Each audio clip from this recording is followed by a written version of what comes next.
दोस्तों, आप में से कई इन्वेस्टर्स ये सोच रहे होंगे शेयर खरीदें या म्यूचुअल फंड में पैसा लगाएं। ये एक क्लासिक डायलेमा है जो हर बिगनर के दिमाग में है।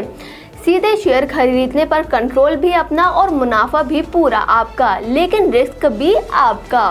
वही म्यूचुअल फंड में एक्सपर्ट पैसा लगाता है और पोर्टफोलियो संभालता है, फीस लेता है और आपका टाइम बच जाता है। आज के वीडियो में हम शेयर वर्सेस म्यूचुअल फंड की टक्कर कराएंगे और खासकर बिगनर के लिए किसका रास्ता बेहतर है ये जानेंगे।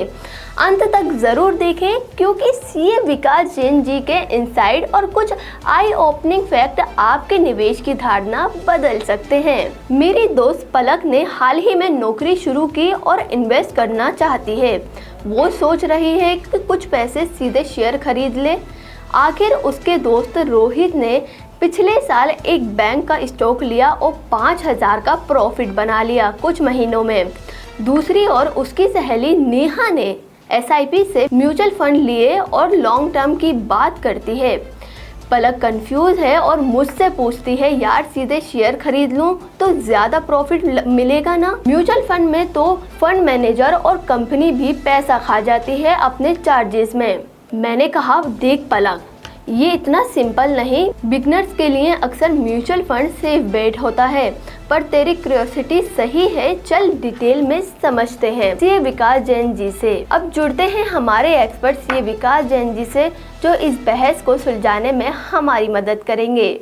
नमस्कार सोफिया। शुरुआत करने के लिए म्यूचुअल फंड अक्सर बेहतर रहते हैं क्योंकि डायरेक्टली स्टॉक चुनने के लिए जिस नॉलेज और टाइम की जरूरत होती है वो हर किसी के पास नहीं होता शुरू में। इसके कई रीजन हैं, जैसे कि डाइवर्सिफिकेशन। एक म्यूचुअल फंड एक ही निवेश में 40 से 50 या उससे भी ज़्यादा शेयरों में पैसा देता है। मान लीजिए पलक ने 5,000 से एक शेयर खरीदा।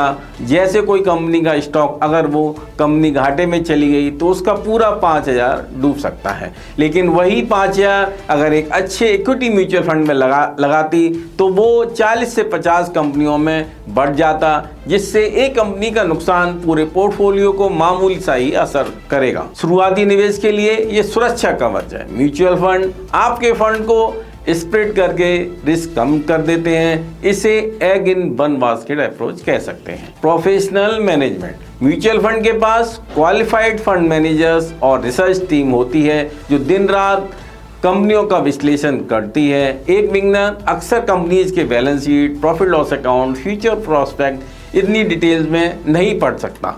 पलक जैसे नौसिखियों को शेयर चुनने में बड़ी मुश्किल आएगी, कहीं गलती से कोई हाई वाला शेयर खरीद ना ले। प्रोफेशनल मैनेजर बेहतर स्टॉक चुनने में मदद करते हैं। हालांकि वो भी कभी गलती कर सकते हैं, बट चांसेस हैं कि वो एवरेज इन्वेस्टर से बेहतर ही करेंगे।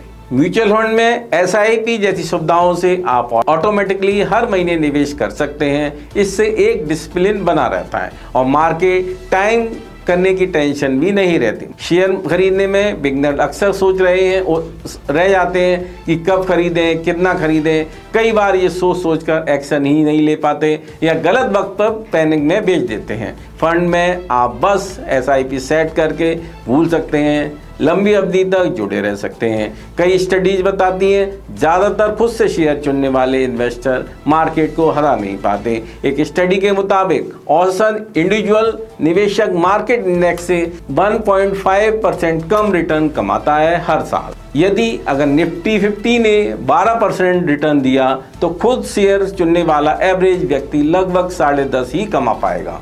और जो बहुत ज़्यादा ट्रेडिंग करते हैं उनका प्रदर्शन और भी खराब होता है, वो हर साल 6% कम रिटर्न कमाते हैं। इस अंडर परफॉर्मेंस की वजह कई होती हैं, गलत समय पर खरीद बेच, भावनाओं में आकर डिसीजन लेना और प्रॉपर रिसर्च ना करना। एक ब्लूमबर्ग की स्टडी में पाया गया कि 80% से ज़्यादा डे ट्रेडर्स 2 साल के अंदर यह काम छोड़ देते हैं क्योंकि उन्हें कंसिस्टेंटली नुकसान होता है।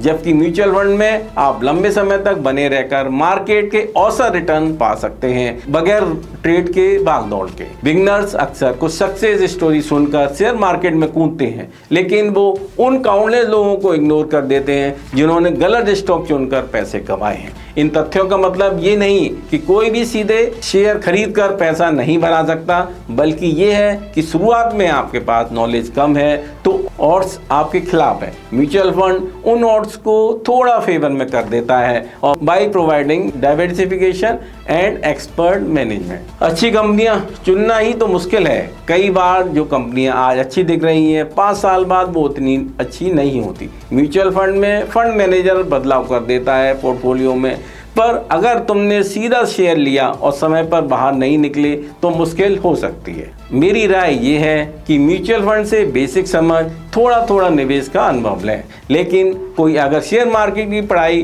करने को तैयार है, कंपनीज को समझने का इंटरेस्ट है, तो छोटे अमाउंट से सीधे शेयर लेना ट्राई कर सकते हैं, वो भी ऐसे पैसे से जो भी जाएं तो फर्क ना पड़े। पर अपने कोर पैसे को पहले म्यूचुअल फंड में ही डालना सही होगा जब तक कॉन्फिडेंस और नॉलेज बढ़ ना जाए।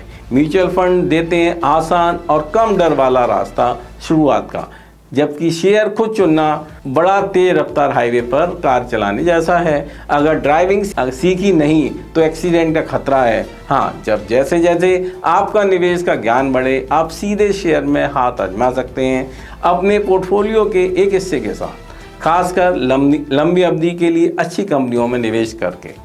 बहुत सारे सक्सेसफुल निवेशकों ने भी शुरुआत में इंडेक्स फंड या म्यूचुअल फंड की ओर धीरे धीरे स्टॉक चुने। आप दोनों कर सकते हैं, पर शुरुआत में 80 to 90% पैसा म्यूचुअल फंड में और 10 से 20% से लर्निंग एक्सपीरियंस के लिए सीधे शेयर में निवेश कर सकते हैं। आखिर में कोई रास्ता गलत नहीं है। गलत जब होता है जब बिना सीखे कूद पड़ते हैं। म्यूचुअल फंड को सीढ़ी बनाए सीखने की, और जब लगे अब रिसर्च करने लायक ज्ञान, और तब शेयर खरीदने की गाड़ी पर सवार हों। तो दोस्तों, अगर आपको आज का डिस्कशन इंफॉर्मेटिव लगा हो तो वीडियो को लाइक करें और उन दोस्तों के साथ शेयर करें जो स्टॉक मार्केट शुरू करना चाह रहे हैं। हमारी कम्युनिटी को ज्वाइन करने के लिए हमारे चैनल को सब्सक्राइब करें। हम नियमित रूप से ऐसे ही आसान भाषा में फाइनेंस की बातें लेकर आते हैं।